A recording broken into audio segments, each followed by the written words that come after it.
ассалому алайкум ҷанабони гиромӣ, нашри навбатии барномаи ахборро манзури шумо мегардонем. дар себу хабарҳо Фахриддини Муҳаммад Юсуф.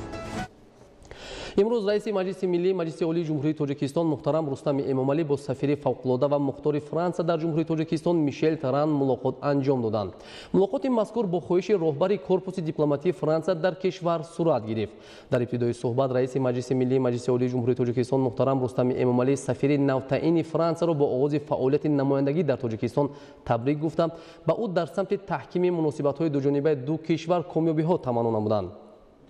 муҳтарам Рустами Эмомалӣ бо назардошти таърихи бисёрсолаи муносибатҳои ҳасанаи ду кишвар таъкид доштанд, ки ҷумҳурии Тоҷикистон ба масъалаи рушди ҳамкории бисёрҷониба бо ҷумҳурии Франция ҳамеша таваҷҷӯҳи хоса зоҳир карда, тавсеяи муносибатҳоро бо ин кишвар аз афзалиятҳои асосии сиёсати хориҷии худ месобад. ҷонибҳо мавқеъ ва назари муштараки худро дар таъмини рушди устувор, пешбурду амалисозии ташаббусҳои ҷаҳонӣ ва ҳамчунин дар баррасии масоили тағйирёбии иқлим изҳор доштанд. бо қаноатмандӣ зикр карда шуд, ки солҳои охир баъди баргузории нахустин бизнес форуми соҳибкорони ду кишвар дар соли 2015 ва таъсиси шӯрои соҳибкорони Тоҷикистону Франция дар самти тақвияти ҳамкориҳои тиҷоративу иқтисодӣ қадамҳои назаррас гузошта шуданд. зимни суҳбат дар баробари дигар соҳаҳо, инчунин рушди муносибатҳои байнипарламентии ҷавобгӯи талаботи муосир ҳамчун яке аз василаҳои самараноки рушди ҳамкории дуҷониба арзёбӣ ва зарурати фаъолгардонии робитаҳои гурӯҳҳои дӯстӣ ва ҳамкории байни маҷлиси миллии маҷлиси олии ҷумҳурии Тоҷикистон ва Сенати ҷумҳурии Франция таъкид карда шуд.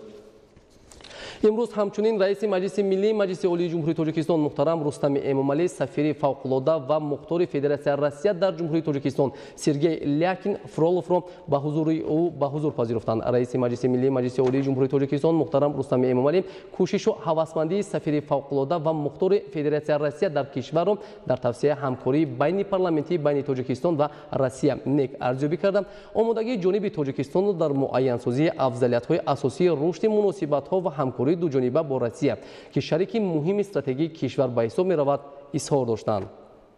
зимни мулоқот ҷонибҳо вазъ ва дурнамои муносибатҳои дуҷониба аз ҷумла дар самти робитаҳои байнипарламентиро баррасӣ карда, дар марҳилаи муосир нақши дипломатияи парламентиро ҳамчун унсури калидии ҳамкории байнидавлатӣ арзёбӣ намуданд. дар ин ҷода аҳамияти муассири ҳамкорӣ дар чаҳорчӯби сиғаҳои нодири самараноки бисёрҷониба пеш аз ҳама ассамблеяи байнипарламентии иттиҳоди давлатҳои мустақил ва ассамблеяи парламентии созмони аҳдномаи амнияти дастаҷамъӣ ва саҳми муҳими онҳо дар рушди фазои ҳуқуқӣ таъкид гардид. раиси маҷлиси миллии маҷлиси олии ҷумҳурии Тоҷикистон муҳтарам Рустами Эмомалӣ қайд намуданд, ки таҳкими ҳамкории мутақобила дар ҳошияи ассамблеяи парламентии созмони аҳдномаи амнияти дастаҷамъӣ яке аз самтҳои муҳими давраи раёсати ҷониби Тоҷикистон дар ин созмон маҳсуб меёбад. лозим ба ёдоварист, ки тибқи қарори шӯрои ассамблеяи парламентии созмони аҳдномаи амнияти дастаҷамъӣ аз 30 ноябри соли 2020 ҷаласаи сайёри шӯрои ассамблеяи парламентии созмони мазкур 31 марти соли 2021 дар шаҳри Душанбе баргузор мегардад. дар рафти суҳбат ҷонибҳо инчунин дигар масъалаҳои дуҷонибаро баррасӣ намуданд.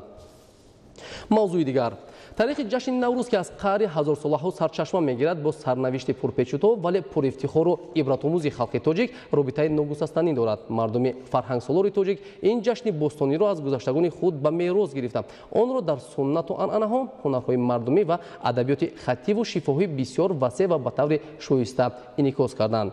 ҳоло хурду бузурги Тоҷикистон ба наврӯз ва суннату оинҳои он арҷ мегузоранд. барои дар сатҳи баланд доир намудани он омодагӣ мегиранд ва ин суннати деринаро бо шодномиву нишости хоҷа таҷлил мекунанд. тафсилоти бештар дар гузориши хабарнигорони мо аз шаҳри Хорух. ҷашни зебои табиат наврӯзи хуҷастапайро тамоми бошандагони вилояти мухтории кӯҳистони Бадахшон бо хусусиятҳои хоси анъанавӣ ҷашн мегиранд. мардуми сарбаланди боми ҷаҳон ин иди зебои табиатро хеле интизорӣ кашида, тамоми суннатҳои неки наврӯзӣ ё хидир айёмро дар рӯзи баробаршавии шабу рӯз таҷлил менамоянд ва як ҳафта пеш барои сазовор пешвоз гирифтани ин иди аҷдодӣ омодагӣ мебинанд. наврӯз яке аз ҷашнҳои қадимаест, ки таърихи беш аз 6000 соларо дорад ва бо ташаббуси асосгузори сулҳу ваҳдати миллӣ пешвои миллат президенти ҷумҳурии Тоҷикистон муҳтарам Эмомалӣ Раҳмон ҷашни наврӯзи оламафрӯз соли 2010 аз ҷониби Созмони Милали Муттаҳид ҳамчун ҷашни байналмилалӣ эътироф гардида, айни замон тамоми кишварҳои дунё ин иди зебои баҳорро бо шукӯҳу шаъумати хоса таҷлил менамоянд. наврӯз иди қадимӣ, кӯҳан ва бостонии мардуми мост, ки таърихан мардуми мо бо умед ва интизориҳои зиёд ин ҷашнро пешвоз мегирифтанд. имрӯз низ мо дар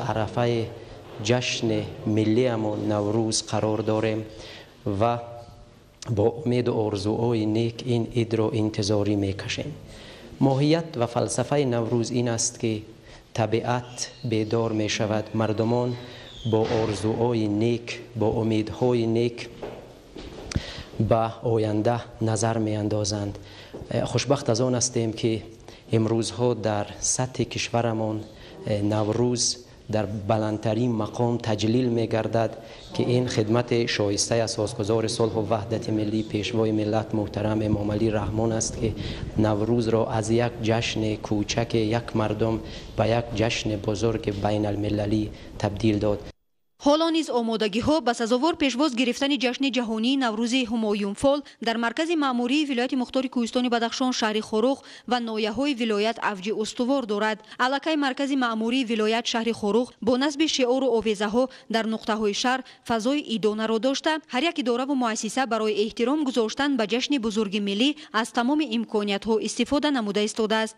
نوروز یکی از جشن‌های خیلی قدیمی و اجدادی ما است که مردم همیشه همه ساله به این جشن بسیار آمادگی کامل می‌بینند و می‌خواهند که این جشن رو خیلی صمیمانه تجلیل نمایند و چنانه که میگویند که اگر نوروز رو با خوشنودی جشن گیریم، یعنی با فراوانی با خوشنودی جشن گیریم، همان سال تا آخر سال زندگی ما با خوبی و آسایشتگی می‌گذرد.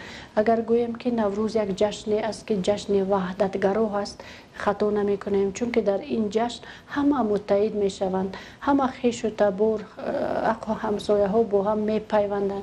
این یک جشن متحدی است، یک جشن زنده شوی عالم است، یک جشنی که ما رو وادار می‌کند، ما رو با امید می‌کند به زندگی آینده. با جهانی گردیدن نوروز عالم افروز خرد و بزرگ ولایت مختار کوهستان بدخشان جهت حفظ نمودن عنعنه‌های نیک نوروز مبارک قدم همواره تلاش نموده ایستادند و در برابر این با تازه و آزاده نمودن گرد و اطراف مراقب بیش ظاهر می‌نمایند. باید گفت که بزرگترین جشنی که عین زمان خرد و بزرگ ولایت مختار کوهستان بدخشان و تمام جهان آن را با یک شکوه و شهامت به خود خاص تجلیل نموده ایستادند، تجسمگر حفظ نمودن، تدقیقات بردند و احیا ساختن عنعنه‌های نیک نوروزی و گرامی داشت بهترین ارزش‌های قدیمی مردم آریای تبار محسوب می‌یابد. در شهر و ناحیه‌های ولایت ختلان سال روان جشن نوروز بین المللی با افتتاح انشاءات تعیینات گوناگون ساحه‌های اقتصادی و اجتماعی و برگزاری چهاربینی‌های فرهنگی تجلیل کرده می‌شود. مورد ذکر است که با نظر داشته اهمیت انسانگرایانه و عمومی بشری نوروز چند سال پیش این جشن بوستانی با تشبث تاجیکستان با قدنامه مجمع عمومی سازمان ملل متحد مقام بین المللی گرفت. گزارش سجفری محمدعلی در این خصوص. نوروز یکی از جشن‌های قدیمی ملت تاجیک است که آن پیوندگر نسل امروز به رسم و آیین، مهر و صداقت و عنعنات نیک نیاگان بوده مژده از فرارسی بهار، زنده شوی طبیعت، آغاز کارهای کشاورزی و برابرشوی شب و روز است. در ناحیه‌های منطقه کلاه ولایت ختلان هر سال ساکنان این جشن اجدادی را با رعایت آیین و سنت‌های باستانی، آغاز معرکه کشت و کار بهاری و وسعت کارهای آبادانی و سازندگی با شکوه و شهامت خاصه استقبال می‌گیرند. این جشن از هویت ملی تاجیکان گواهی می‌دهد. ما اگر وقتی که سری دهات کلاب میکنیم می‌بینیم که مردم از حالا دیگر که برف آخران بارید رو به پاککاری کوچه‌ها، گلگشت‌ها میباشند و پاککاری این ساله ما ویژه مخصوص است برای آنکه همه با یک دل و یک اندیشه میباشند که ما باید به طریق خاصه نوروز را پیشواز گیریم.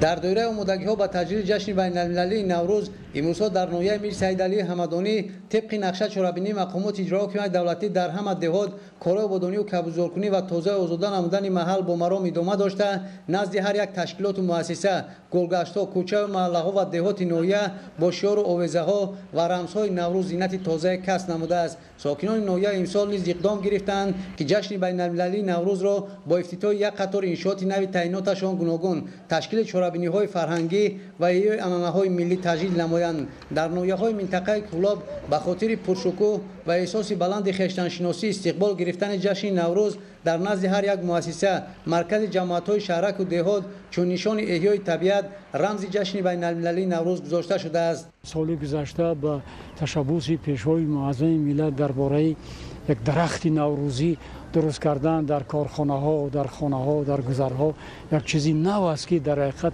معنی بلندی دارد.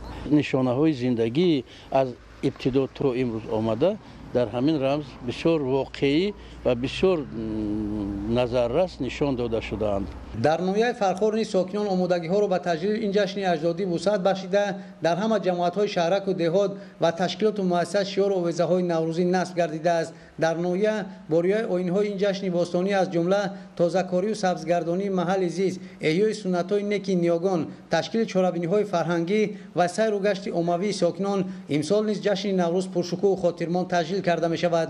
ما که در عرفه جشن نوروز قرار داریم می‌بینیم که مردم با یک دلگرمی به عرف و عادت‌های نوروزی، به عادات نوروزی، به همه سنت‌های نوروزی آمادگی دیده ایستادند. امسال هم ساکنان ناحیه فرخور جشن نوروز را در سطح عالی استقبال می‌گیرند. در ناحیه واسه نیز بخشیده به استقبال جشن بین‌المللی نوروز تشکیل یک سلسله چهاربینی‌های جشنی به نقشه گرفته شده است. عموماً در ناحیه‌های منطقه کولاب ولایت ختلان ساکنان فرارسی بهار و تجلیل از این صنایع فرخنده را مرحله نوی وسعت کارهای آبادانی زمینه گذاشتن بر رشد ساحه کشاورزی و استقبال شایسته از جشن‌های مهم و تاریخی سال روان ارزیابی کرده همگان اقدام گرفتند که جشن نوروز را در سطح بلند با رعایت آیین و سنت‌های نکش تجلیل نمایند.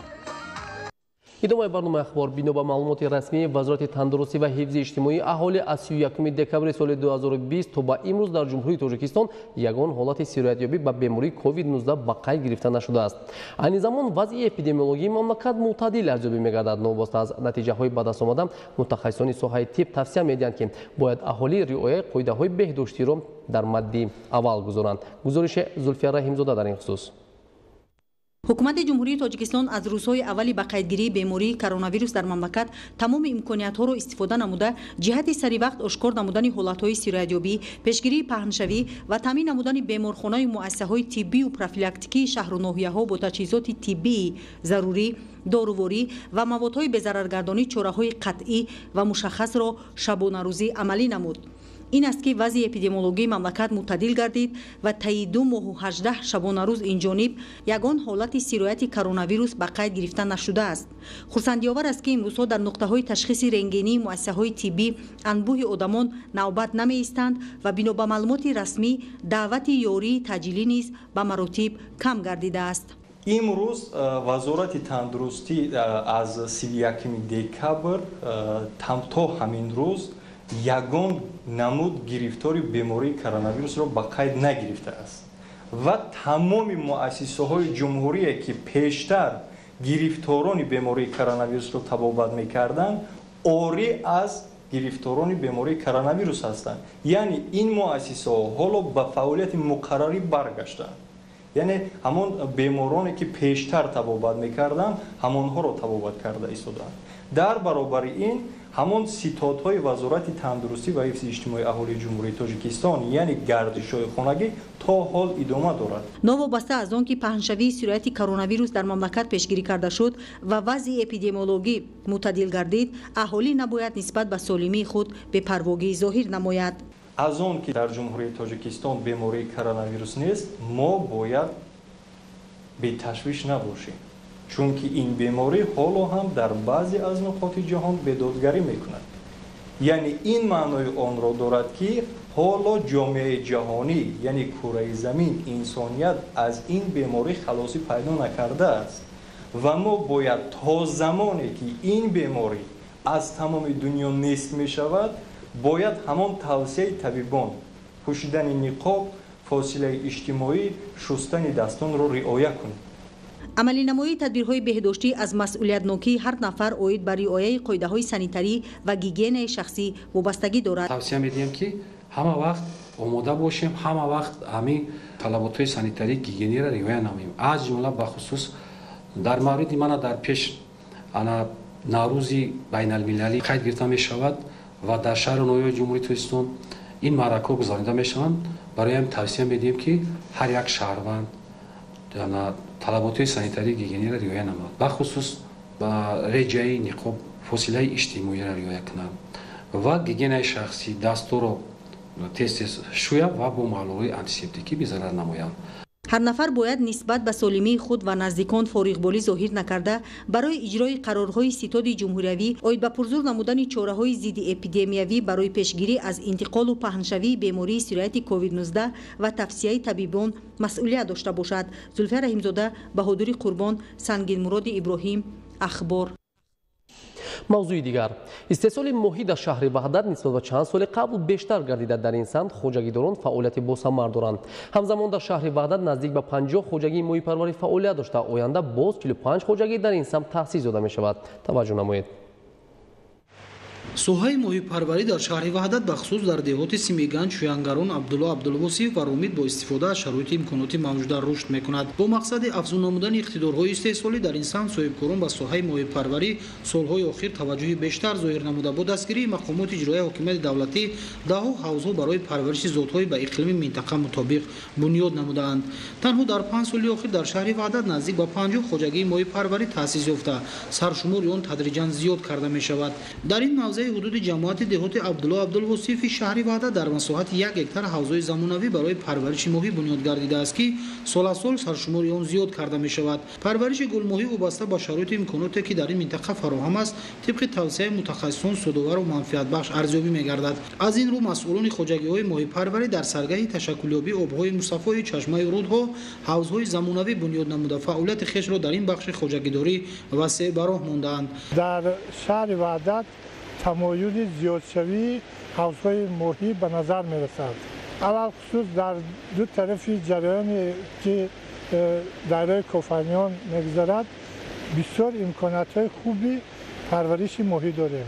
дар шаҳри Ваҳдат асосан дар ҷамоати Шӯянгарон, ҷамоати Абдулвосиев, ҷамоати Ромид шароити хуби парвариши гулмоҳӣ ҳаст. дар ҷамоати деҳоти Ромид ду корхонаи калони моҳипарварӣ ташкил шудааст. ҷамъияти дорои масъулияти маҳдуди Баҳор, ҷамъияти дорои масъулияти маҳдуди Меҳвари Душанбе, ҷамъияти дорои масъулияти маҳдуди Фарел, ҷамъияти дорои масъулияти маҳдуди Аквапорт бо парвариши гулмоҳӣ нигаронда шудааст. ин хоҷагиҳо талабот ба ин нави гӯшти парҳазӣ бештар гарда, бо ин мақсад хоҷагидорон азм доранд дар рушди соҳаи моҳипарварӣ беш аз ҳар вақти дигар саҳми фаъолу назаррас гузоранд. дар мавзеъҳои хушбоду ҳавои деҳаи Ромид низ ки дорои манзараҳои нотакрору табиати дилфиреб аст, парвариши гулмоҳӣ ба роҳ монда шуда, имтиёзҳои муқаррар гардида барои рушди моҳипарварӣ соҳибкоронро ҳарчи бештар дар ин самти хоҷагидорӣ ҳавасманд намудааст. дар мавзеи Яфраки деҳоти Ромид тибқи технологияи муосир барои парвариши гулмоҳӣ ҳавзҳои замонавӣ бунёд гардидааст.